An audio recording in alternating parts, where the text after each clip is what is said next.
Okay, ladies and gentlemen, Chef Derek Bugge on stage right now. Big round of applause, please.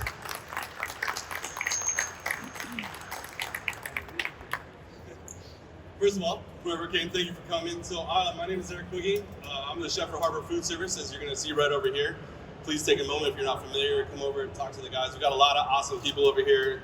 We're based out of Kent, Washington, but we're also down here. We're pretty prominent down here in the Portland market as well. So go over, talk to them, see what we can do. We like to invest, obviously, in the future of the culinary industry because that's where we all started, right? So please, by all means, I was a culinary student once.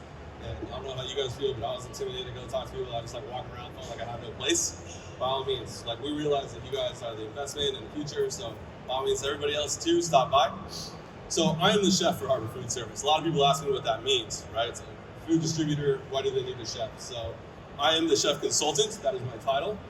And then I have a front of house counterpart as well. So that's really an investment in Harbor's customer base, right? We are a resource for all of our customers, and it's really kind of a choose your own adventure of being able to go out and support and help our customers with any needs that they may identify to whatever extent they may need. So when I was asked to do this demo, I thought about a lot of things. There's any number of directions we could go with this, but I wanted to think about something that is really approachable by everybody, something a dish that everybody knows, but some people might be intimidated to make it home, right? And so after some kicking around some ideas, we came up with paella. Paella is one of those things that I've never met a person who doesn't like it, but a lot of people don't know how to make it. It's really, really simple, and we're going to show you right now. So I have all my mise en place out here right now, so I don't have to chop anything or anything. We're going to start out with some really good olive oil. Turn the heat up to a high medium. So in professional restaurants, we always have gas burners, right? And so just over the years, one thing that I accustomed myself to doing is turning the heat up all the way and then turning it back an eighth. And that's how I knew that my heat was always in the right spot, just all the way and then back just a little bit, because you never want to crank it all the way, right? That's how you're going to burn.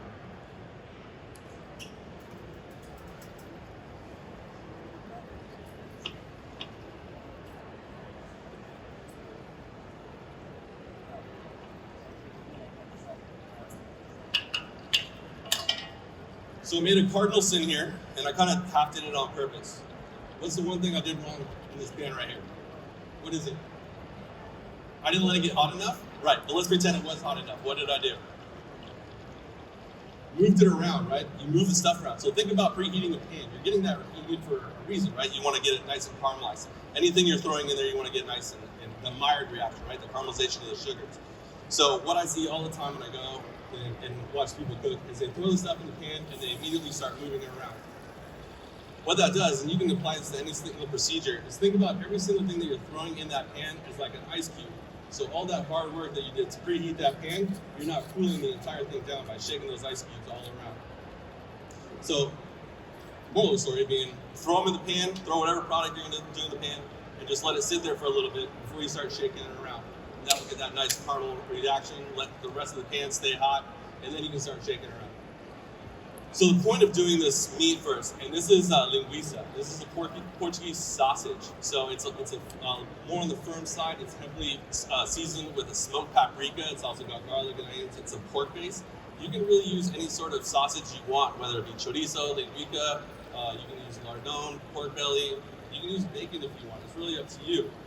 Just like most regional dishes across the world that you encounter, paella, risotto, drawing a blank.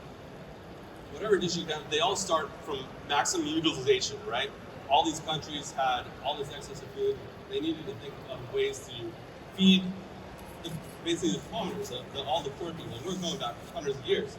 So paella is one of those dishes that basically, they had excess of seafood, right? Because they were near the coast and they had excess seafood, and they came up with this rice dish because rice is relatively cheap.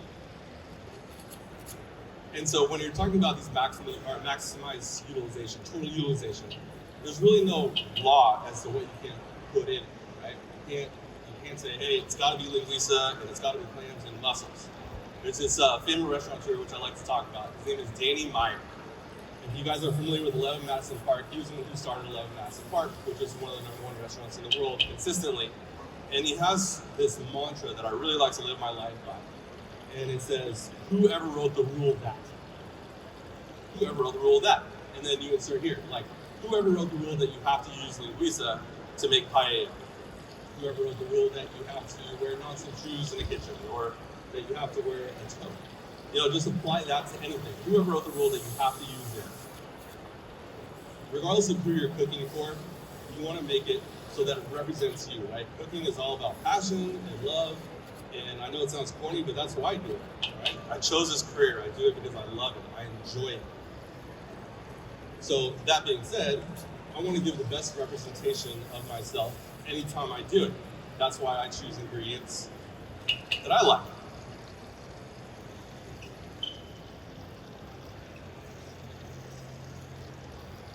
So the reason we started with olive oil and linguiça is, first of all, I want to caramelize that meat.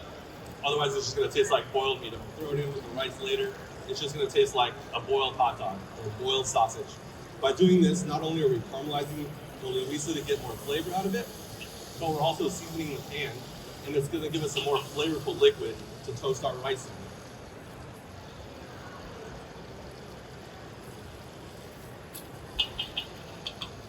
Anybody have any questions so far? Not one question? You use a skillet instead of a paella pan? If you need to, obviously you can use a steel skillet. Not everybody has a paella pan at home. Truth be told, I had to go buy this one the other day.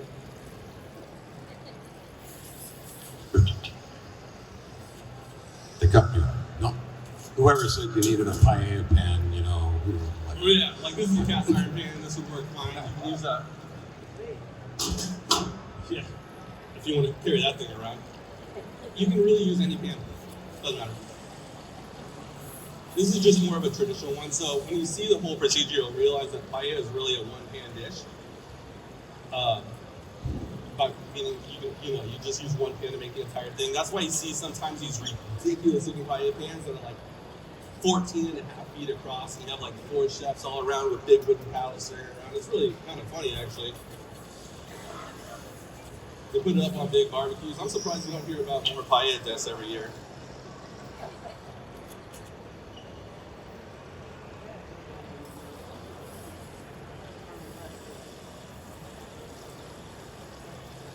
So, for sake of time, I'm going to take this meat out. It's looking good. I don't know how well you guys can see it. Oh, that looks good. It's kind of fun. You guys mind if I do it this way? Oh, that's too hard.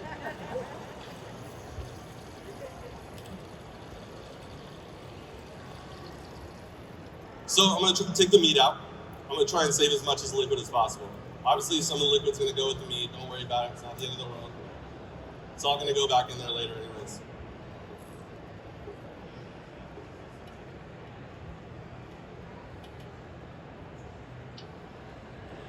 Okay, this is an important part. Ooh, zooming out. See all this brown stuff in the middle? This is all flavor. This is the fond. You want to keep that in there. And we're going to address that in a little bit, but I wanted you guys to see it while it's still in there. That is all the best flavor parts of the entire dish right there.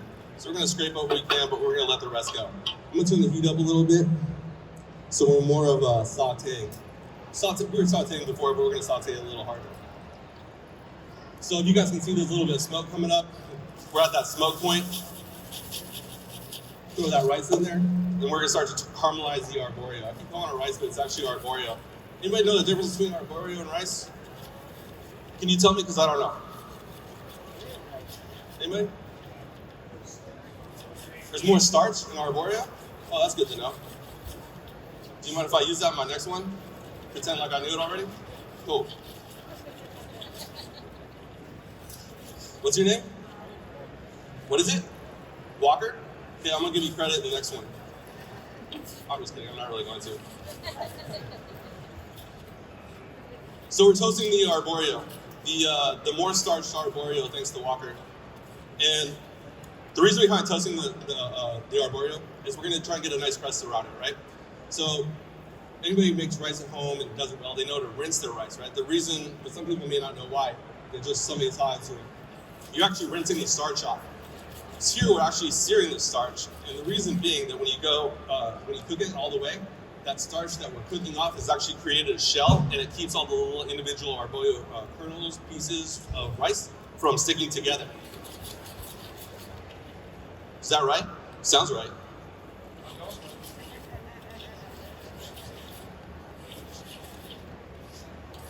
As you keep stirring it too, you're knocking off a little starch to give it a nice creamy sort of result. Did you see we're knocking out that fond right there, the brown part on the bottom? Yeah, so we're getting as much of that as we can out of there too. But I'm really looking for some of this little white translucentness all around the arborio. It's a little intensive. You know, it's already like 114 degrees in here. I'm standing over it still mixing this around. I'm gonna take a water break and let it burn. Any other questions? No? All right. Joe, you have a question? When you're doing this, you want a good... No, I'm sorry, I cannot come to your house and make it for you.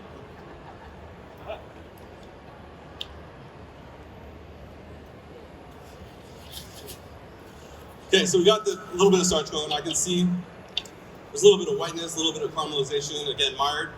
Mired is what? Natural caramelization of sugars. Everything in the world has sugar in it. Everything. So when you apply heat over a long period of time, that mired reaction is what caramelizes, right? Caramelizes the steak. Basically everything except water. Like chicken stock, right? That's the most basic. You can throw chicken bones into water and let it simmer for a prolonged period of time, and eventually it's going to turn brown because you're applying heat to the sugar in the chicken bones, and that's what you have your mired reaction. So now that we have a nice brown arborio, I'm going to clear a little bit of the way to get the rest of that fond. Check this out. Then we're going to deglaze it. What I really like about this recipe is it's applying just an abundance of different cooking procedures, right? It's not just one. You're not just searing, you're not just baking, you're not just roasting, you're doing a whole lot. So once I get that smoke coming back up, we're going to deglaze, throw in a liquid. So this is white wine. And then while it's still hot, go ahead and you, boom, get the rest off, all that flavor off. And so the reason liquid works is because essentially nothing burns in the presence of liquid, right? And so there's some reaction, I can't explain the chemical reaction to you. Smarty Walker over here probably can. But it reacts with all the fond on the bottom and it picks it all up. It lets it separate from the metal and you get it all in the flavor. So this little brown part you see right here is actually now so that's actually the pan burning. There's no more fond on it. So you can use anything, you can use water if you want. The reason I use white wine is just to get a little bit of that flavor inside of the arborio. Because everything you use from now on is going to be soaked up.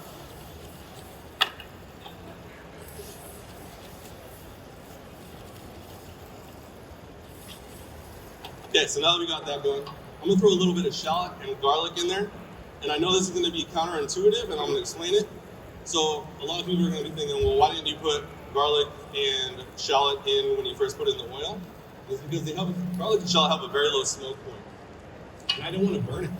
You know, just doing this and applying to a little bit of heat, even throw some more oil in there.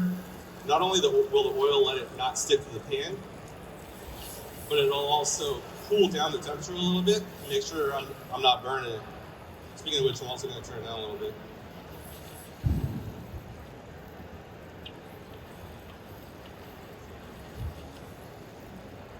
I love browning my food. I know that sounds funny, but I'm just obsessed with browning my food because brown is flavor, right? We're going back to that mired. It's a caramelization, and that's what adds more flavor. Like, think about a steak, right? And I'm sure somebody's going to get mad at me for saying this, but you see those perfect grill marks on a steak that look like perfect little diamonds? Those are really for pictures. What you want on a steak is full caramelization. You want that thing completely brown. Keep moving it around on the grill, but don't keep putting it on the same spot. Move it around on different spots so it stays hot. Keep moving around so you have a completely brown steak. Unless you have a chef at a steakhouse or something that says, I want perfect diamond grill marks, don't go back and say, well, Chef Derek said at the Northwest Food Show to do it this way. I've already had enough of that in my life.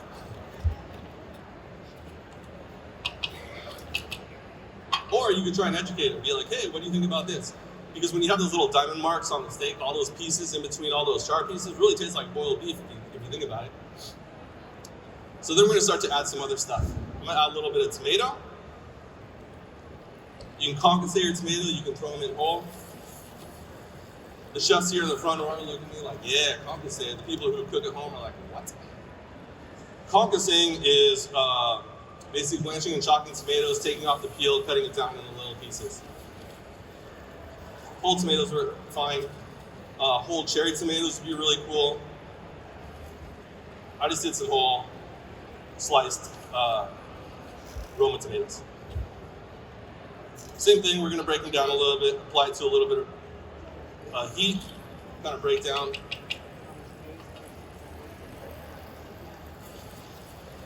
Is everybody looking at me and getting tired? No, not at all. Now, were these tomatoes, did you skin them first? Do you need to? No, for a I paella? left them whole. Just whole, raw.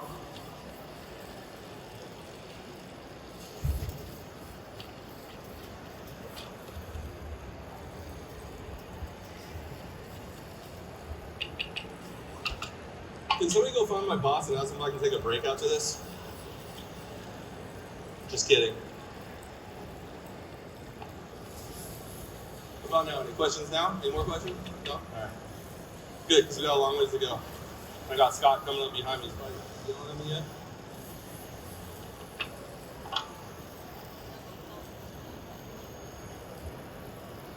Okay. Peas. Peas is pretty traditional. We're going to throw that in there. And then we're going to start doing, anybody cook risotto at home? No? So risotto is really a technique. Everybody associates risotto with the dish risotto because that's what it's called, right? But it's similar to like pesto. Pesto just means paste, right? Pesto can be made out of anything. Risotto is just a style. You can apply it to potatoes, and it's that process of adding a little bit of liquid to the rice at a time and letting it incorporate before you add more. Now the thing I did here is I added cold stock. Traditionally, you want to add hot stock, right? So the whole thing stays hot. But I'm doing it with one burner, so. But it'll work, it'll just go a little bit slower. So we're adding a little bit of stock at a time, and then I want to season it while I go. And I don't want to season the whole thing, we're just doing it enough for the liquid. And the reason we salt during this process instead of at the end is we want that salt to get inside of the starch, right? We want it to penetrate the arborea. And this is really hard to explain unless you have, basically unless you test it yourself. So if you ever think about this at home and you want to try it, take a potato, cut it really small, and cook it two different ways. Take one potato and cook it in salted water, take the other potato, cook it in clean water, and then salt it after it's come out. Try them both and then see what the difference is. Your palate is going to experience the salinity very, very differently. It's going to, the one that's seasoned internally is going to taste so much better because salt, in case you didn't know, is not a flavor, it's an additive.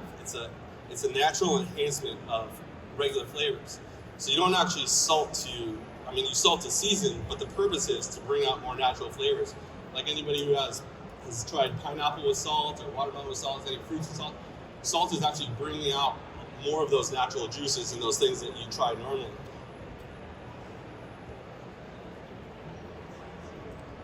So we're gonna do some salt, some pepper.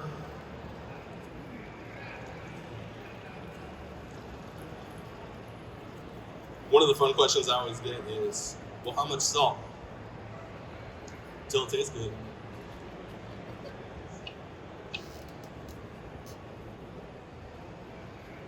So while that's cooking, we'll talk about the stock. So if anybody doesn't make their chicken stock at home, totally fine. I don't have the time anyways. There's really, really amazing chicken stock options already out there. You can obviously get the cheap one, it's gonna work. Is it gonna work as well? Probably not, because the higher the chicken stock quality, the better mouthfeel you're gonna get. The more collagen and elastin has developed into that chicken stock, and the more it's gonna coat your entire palate. You're just gonna get that little bit of chewiness. If anybody's ever seen like a good cold chicken stock, it should look like ballistics gel. It's really crazy, it's just like jello. And that's from all that collagen that's developed from all the bones, right? And going slow. I'm making a terrible mess back here. Scott's gonna kill me.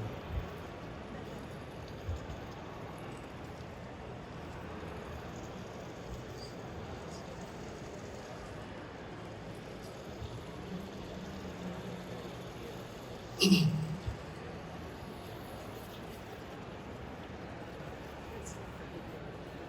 so we're getting some of that arborio back in there, or some of that liquid in there.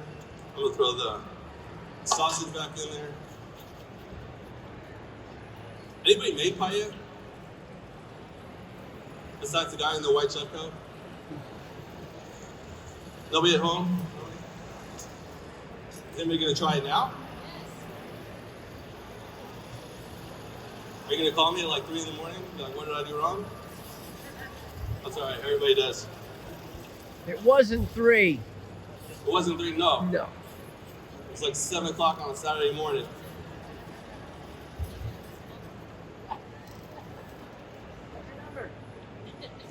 Derek, what's your best ratio for rice to other ingredients in a paella? Ooh, that's a good one.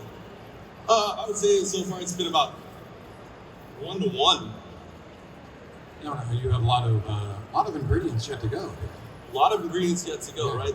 The rice, it can be the main ingredient, but I don't think it should be. It doesn't have to be. You know, I'm sure at one point I wasn't there in the 1700s when it originated, or 1600s, but I liked the arborio to accentuate everything else and really be kind of an internal vessel for everything else inside of it.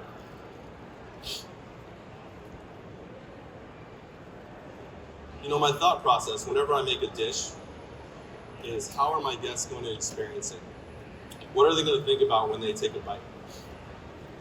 Of all the years I spent creating different recipes across different restaurants, I thought about that. I would actually make dishes, and then I would go out to the dining room and I would eat the meal myself before anybody else did. And the purpose of that was, how are they going to enjoy it? And so with risotto, arborio, paella, I want to think, okay, I want a little bit of rice, a little bit of tomato, a little bit of sausage, and a little bit of the other stuff in every dish that we're going to make, or in every bite that they're going to take. So that's why I don't put too much, that's why I don't overflow with arborio.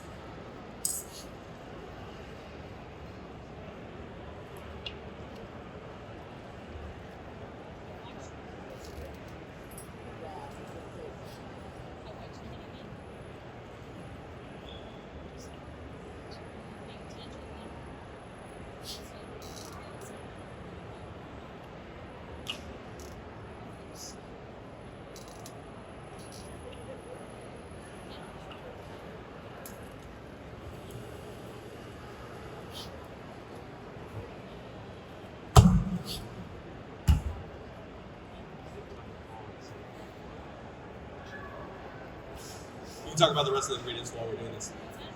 So with the stock, sorry, kind of got off track. So we're adding chicken stock to this. You can add any stock, veggie stock, beef stock, ham stock, ostrich stock, any kind of. What I like to do with the chicken stock is, one of the main components is saffron, right? Saffron is very expensive, so you want to use it sparingly. But in paella, the saffron is one of those, not overpowering, but it's one of those main components that almost, I hate to say, has to be in there because of my whole rant and rave about, you know, whoever said that before. But it kind of has to be in there to be a traditional paella. And so the way I do it is, I take my chicken stock, I get it boiling, I take some saffron, and I just toast it a little bit. Take a dry pan, put it over the heat, and just kind of toast it. And just kind of get those natural oils out so that you extract more of that saffron flavor when you add it to your chicken stock. Throw it in there, just kind of let it simmer for a little bit, and then I like to fortify it. Chicken stock is good, but it's also very plain at the same time. So I'll throw any extra aromatics that I might have in there, some extra chicken bones, some extra shallots, garlic, any leek stems, celery, garlic tops, carrot tops, anything else to make it more flavorful. We're gonna add shrimp to it. One thing that I really like to do is take the shells from the shrimp and toast them really heavily. You can do it in the oven or a pan so they get super fragrant and just totally cooked. And then throw them into that chicken stock and get a lot of that shrimp flavor in there. Throw the shells in the stock Throw the shells into the chicken stock, yeah. without taking them off? You can, yeah, you can. you're not going to get as much flavor, right? Because of that whole thing about toasting the food, it kind of gets out more flavor. So you're going to get a little bit of sugariness, but really you get the maximum flavor by toasting.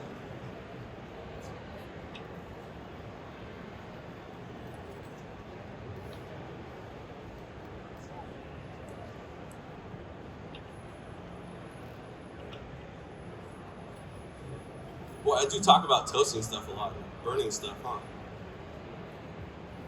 Can I talk about it? Am I allowed to? So I wrote a book called Charred and Smoked too. It's all about burning and charring stuff too. So it kind of makes sense, I guess.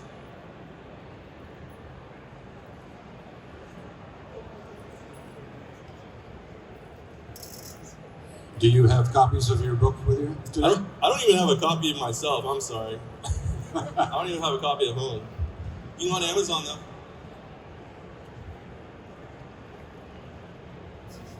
I'll get you a copy though.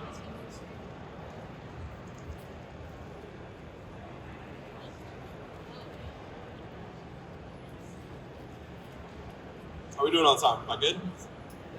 Good?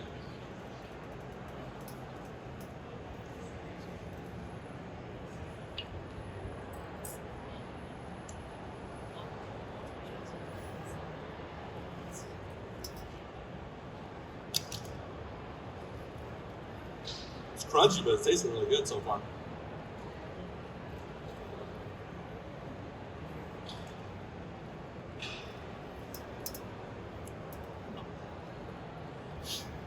So we covered the chicken stock. We're also going to do chicken. So when I talk about how we're doing different techniques, this really covers the entire spectrum of techniques. It also covers baking and roasting. Well, one way you can do chicken, and chicken's another ingredient I really like to put in my paella. It's really like a land and seafood dish. One way you can do it is season your chicken and then cooking it inside the pan right after you've done your sausage, your linguiça. Take it out while it's just caramelized and raw, and then put it back in later. I like to put it in cooked. I like to put it in completely cooked. I like to control the variables, and I like to control the cooking process of my chicken all the way. So I actually season it and cook it all the way ahead of time so that in the paella, I'm really just warming it up.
Is everybody here from Portland area? For the most part, Oregon? Bellingham. So we're out of Kent, so Seattle, basically. So. Anybody recommend a restaurant for us to eat at in Portland tonight? Andina?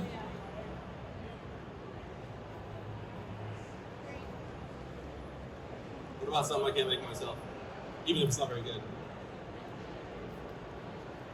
I don't know, cheeseburgers? Pizza? Killaburger?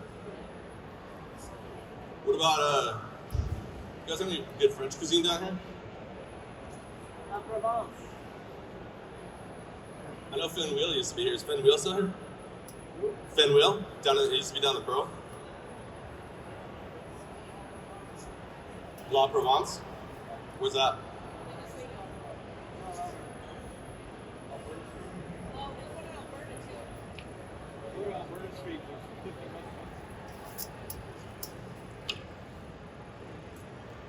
Top Chef was filmed down here. That's where, did you guys see any of that? Oh, yeah. Yard Jamaican is really good too. That's on that show. Who was? Yard, YAA. Oh, okay. Bacon. You guys watch that show? Shota's a very, very dear friend of mine. I was super, super bummed for him, but I was also very happy for him. He did amazing and one of the nicest guys I know. And he was super excited to be down here in Portland, and he's like, you know, he's lived up in Seattle his whole life, and so to experience Portland and its culinary culture in a whole different way from anything else he's experienced, and the coast and be a part of the Tillamook and everything was really, really cool for him. So while he didn't walk away with a win, he walked away with this amazing experience and this newfound love of Oregon and Portland, and I thought that was really cool.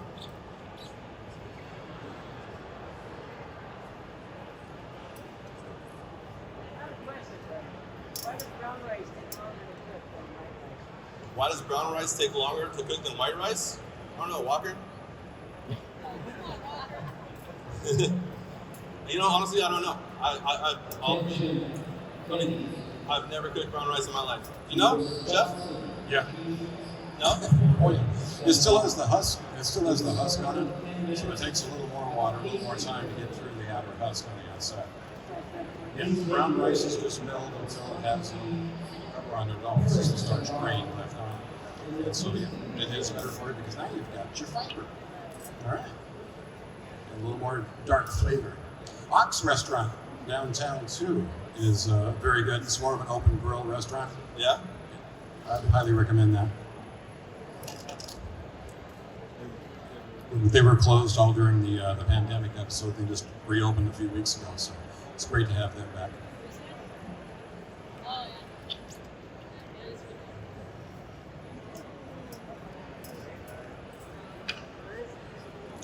So what are some of the backgrounds of people here? Are we all restaurant people, home cooks? I'm gonna guess chefs, right? Do you guys work in restaurants too? Yeah.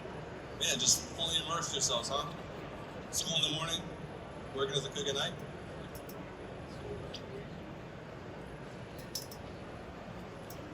I went to culinary school here a long time ago.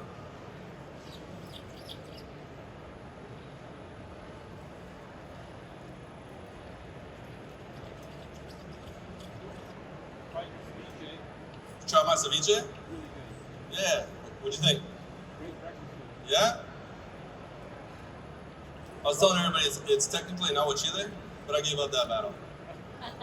We're gonna call it ceviche from now on. Yeah, nice, refreshing watermelon, cilantro, lime juice.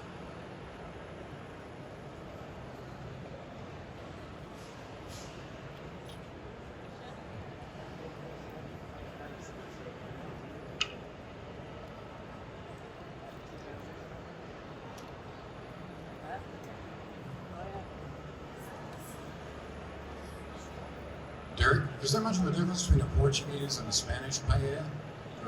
Nope. Nope. Stand up. I'm assuming, well, I'm not assuming, I know. Spanish paella, they use Spanish chorizo, right? Spanish chorizo being very different from Mexican chorizo. Mexican chorizo soft, Spanish chorizo very, very dense. And then Portuguese, obviously, they use linguiça, which is a Portuguese seasonings.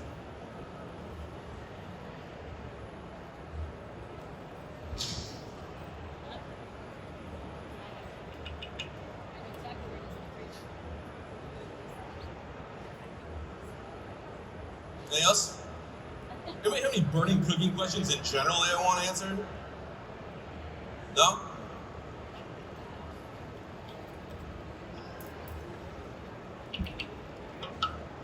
So once we get that rice to like 90%, then I'm gonna start to throw in the other ingredients, right? So they can start to come up with the rest of the, so it'll all be done together. Basically, I'm not waiting until the arborio is completely cooked and then throwing in the chicken because that's gonna overcook the rice. And one of the cardinal sins is you cannot overcook your rice when it comes to arborio.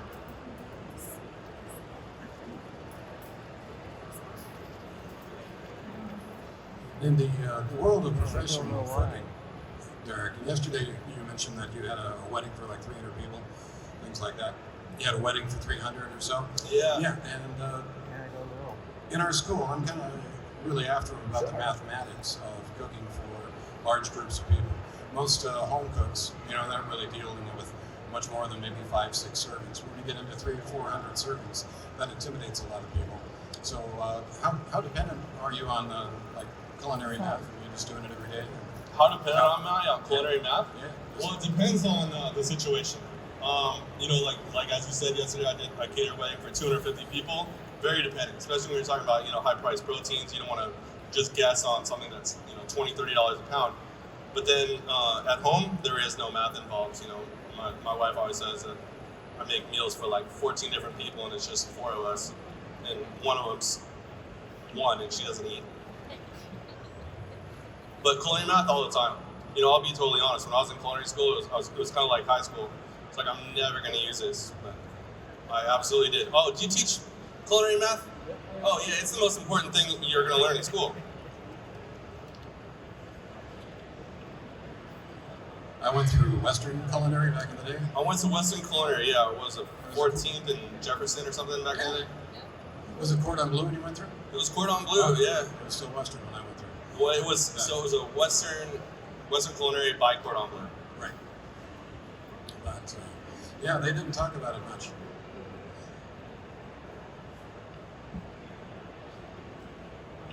Do your ratios change then when you start to get bigger quantities?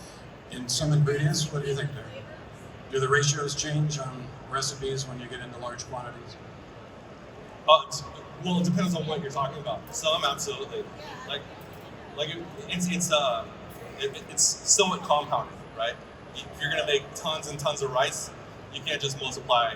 You know, you add just a little percentage higher, like 2 or 3%, maybe depending on the higher you go. A lot of it honestly just kind of comes from experience. Spices are difficult just to triple or quadruple. Yeah, that's going to change them. They don't extrapolate literally very well. So.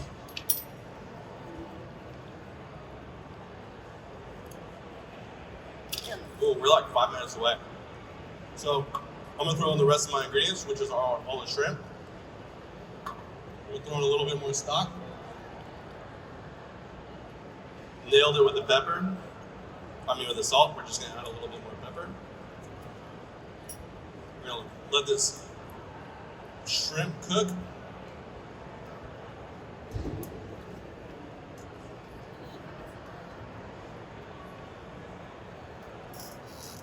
Is everybody glad they came to the Paella demo? Yes, absolutely. You know what? Let me rephrase that. Is there anybody that's not glad they came to the Paella demo? Well, that's just rude, is what that is. You have a broken arm and you still made an effort to lift your hand. That's messed up, bro. That's okay. I'm going to flunk him anyway. All right.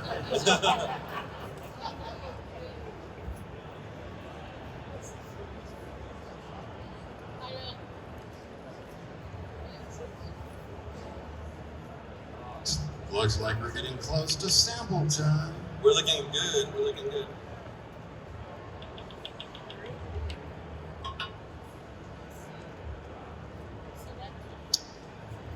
Well, since I have a couple minutes, I am going to talk about my book. It's called Charred and Smoked, and the reason I'm talking about it is because I did put a lot of love and effort into it. It took me just over 2 years to write it, and this was on top of opening 2 fine dining restaurants at the same time and having a brand new baby.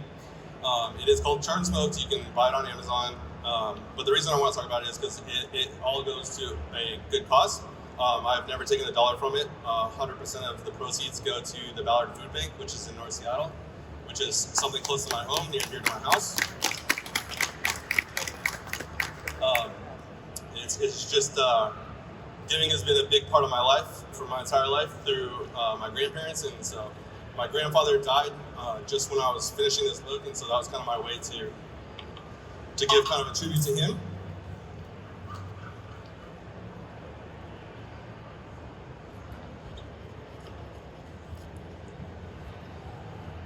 Can I borrow one of you guys? Anybody? Yeah, Reggie, come on up.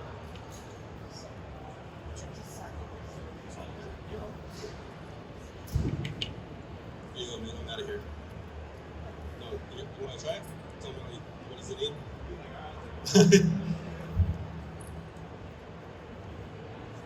It's good? You want to try it? Tell me what you think.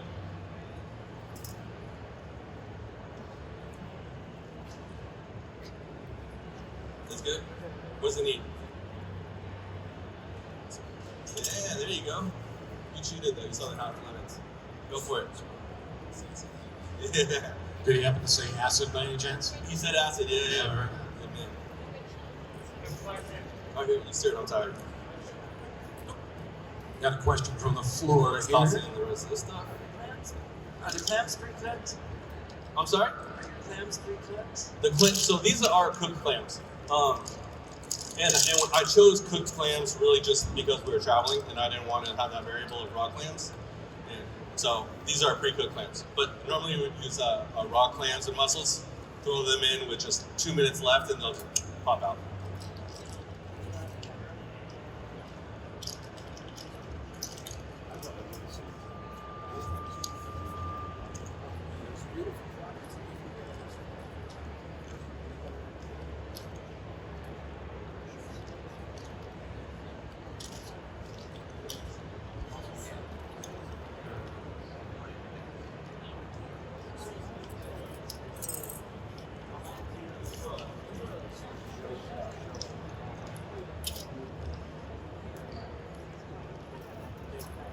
Let's just let it hang out for a second.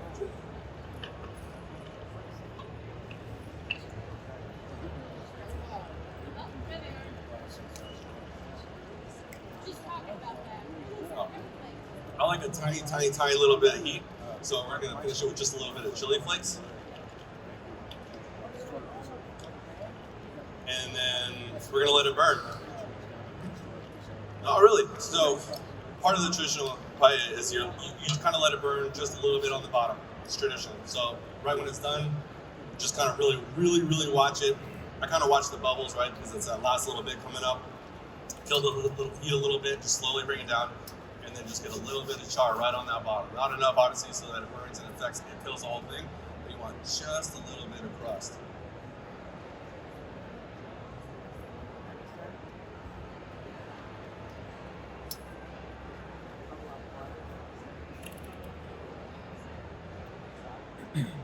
Okay, killing the heat.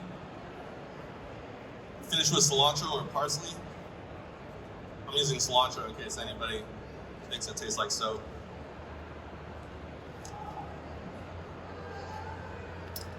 Yeah, I think it's about 20% of the population that thinks cilantro tastes like ivory. So 20%? yeah, 20%. Oh my. It's a genetic mutation.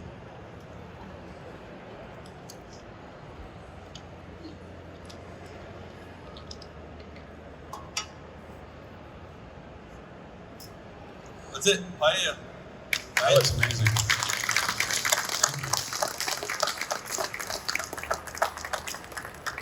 All right, so anybody who wants them, these gentlemen are going to help me spoon some up. Please try it. Let me know what you think. I'll be standing back there for the rest of the day if anybody has any other questions or wants to learn how to make something else or anything.